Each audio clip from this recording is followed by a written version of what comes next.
Hello everyone, in this video I will show you how to speed up a clip in DaVinci Resolve. If you find this guide useful, consider subscribing and leaving a like. Thank you. Okay, the first step is to bring the clip to the timeline. Now we will choose the part where we want the speed up to start.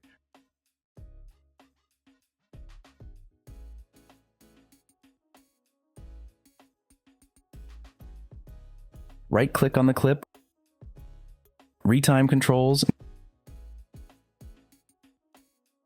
Now we position ourselves correctly where we want it to start and click here. Add speed point.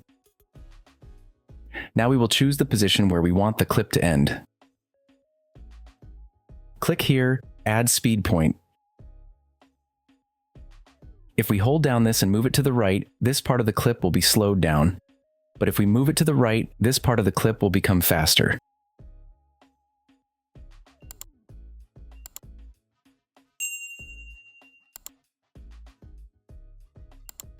If you liked the video, leave me a like and subscribe. Thanks.